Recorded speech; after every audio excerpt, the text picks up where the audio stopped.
নমস্কার বন্ধুরা, মিতা কিচেনে আপনাদের সবাইকে অনেক অনেক স্বাগত। আজকে আমি আপনাদের সঙ্গে শেয়ার করছি ধোকলার একটা রেসিপি। তার জন্য আমি ছোলার ডালকে রাতভর ভিজিয়ে সোক করে ধুয়ে নিয়ে নিয়েছি জল ঝরিয়ে। এবার এটাকে মিক্সিতে একটু দাঁড়া পেস্ট করে নেব। পুরো মিহি পেস্ট আমি করব না। এটা ছোলার ডালের সঙ্গে আমি নিয়ে নিচ্ছি কাঁচা লঙ্কা, একটু লবণ আর একটু হলুদ। এটাকে আমি মিক্সারে একটা পেস্ট তৈরি করে নেব। যদি মিক্সিতে পেস্ট করার সময় আপনারা একটু জল ইউজ করতে চান তাহলে ইউজ করতে পারেন। আমি পেস্টটা নিয়ে নিয়েছি, তার সঙ্গে একটু চিনি, একটু কালো জিরে দিয়ে এটাকে একটু মিশিয়ে নেব। আর অল্প পরিমাণে একটু আমি এখানে জল ইউজ করব। আপনারা আপনাদের পরিমাণ মতো জল ইউজ করবেন। বেশি পাতলাও হবে না, আবার বেশি ঘনও হবে না পেস্টটা। সেইভাবে আপনারা তৈরি করে নেবেন। এবার কড়াইতে আমি একটু সর্ষের তেল দিয়ে দিচ্ছি। তেলটা গরম হয়ে গেলে আমি এই পেস্টটা এর মধ্যে দিয়ে দেব। আপনারা এখানে চাইলে সাদা তেলও ইউজ করতে পারেন। এবার এটা আমি ভালো করে নাড়িয়ে চাড়িয়ে আমি একটা ডো মতো তৈরি করে নেব। বেশি শুকনো করা যাবে না, হালকা নরম থাকবে। এটাকে আমি এরকম করে ভালো করে নাড়িয়ে চাড়িয়ে শুকিয়ে নেব। শুকিয়ে আমি এরকম একটা ডো তৈরি করে নেব। তারপরে এটা প্লেটে নামিয়ে আমি খুন্তির সাহায্যে আপনারা যেভাবে পারেন এইভাবে একটু চেপে চেপে প্লেন করে নেবেন, একটু চ্যাপটা করে নেবেন। ওটা ঠান্ডা হতে দেবো। ততক্ষণে আমি একটু মশলা রেডি করে নেব। মশলার মধ্যে নিয়েছি জিরে, কাঁচা লঙ্কা, আদা, টমেটো, আর সাইডে আমি আলু টুকরো করে কেটে নিয়েছি। এবার আমি এই মশলাটাকে পেস্ট করে দেবো। ততক্ষণে আমার ধোকলাটা ঠান্ডা হয়ে গেছে। এটা 5 থেকে 7 মিনিট আপনারা রেখে ঠান্ডা করে নেবেন। ঠান্ডা করে তারপরে এইভাবে ছুরির সাহায্যে আড়াআড়িভাবে কেটে একভাবে একদিকে আড়াআড়িভাবে এইভাবে কেটে একটু পিস পিস করে রেডি করে নেবেন। বেশি বড় পিস করবেন না, তাহলে পরে সমস্যা হবে। এভাবে ছোট ছোট করে একটা পিস করে রেডি করে নেবেন।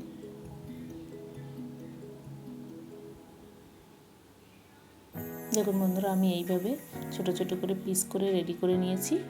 আপনারা আপনাদের পছন্দ মতো আকার দিতে পারেন।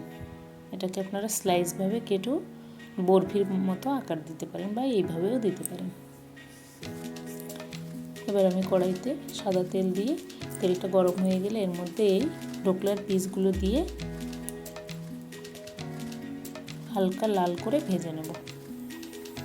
এখন আমি সব পিলো নিয়ে নিয়েছি।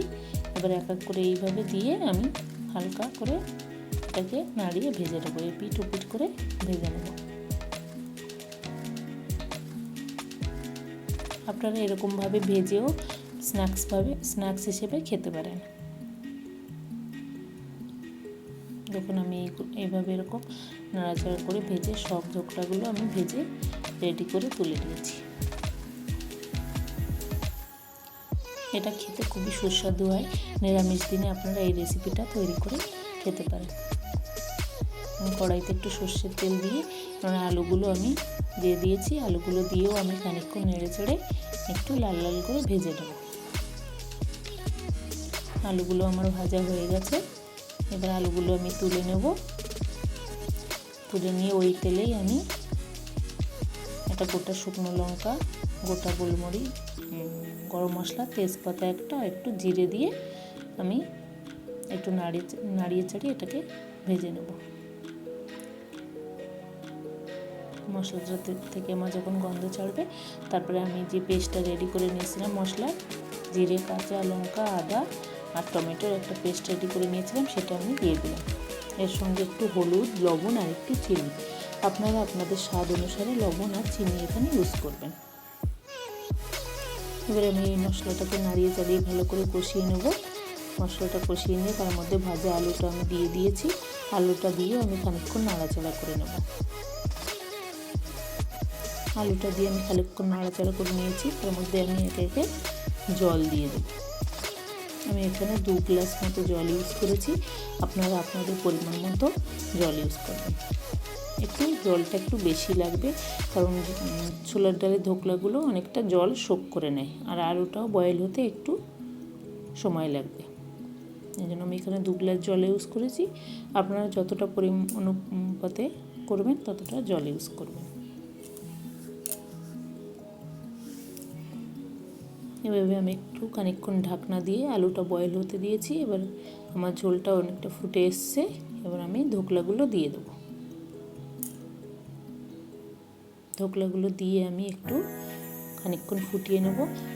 বন্ধুরা, আপনারা খেয়াল রাখবেন এই রেসিপিটা তৈরি করার সময় নামানোর আগে একটু ঝোল রাখার চেষ্টা করবেন। মানে নামিয়ে নিলে ঠান্ডা হয়ে গেলে ঝোলটা অনেকটা এই ধোকলাগুলো টেনে নেবে। আপনারা এখানে চাইলেও একটু ঘি ইউজ করতে পারেন। আমি এখানে ঘিটাকে অ্যাভয়েড করেছি, আমি ইউজ করিনি। বন্ধুরা, আমার ধোকলা রেসিপি রেডি হয়ে গেছে। বন্ধুরা, আমার রেসিপিটা যদি ভালো লেগে থাকে প্লিজ একটা সাবস্ক্রাইব করে দেবেন। দেখা হবে পরের ভিডিওতে।